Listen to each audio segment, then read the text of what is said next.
शिरे चत्वारि मङ्गलम् हरिहंसामङ्गलम् सिद्धामङ्गलम् साधुमङ्गलम् केवली पन्नतो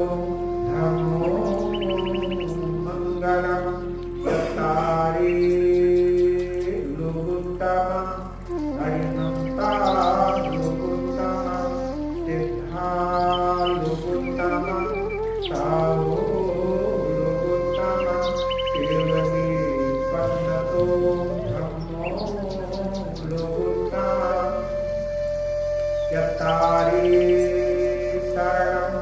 भवत्याः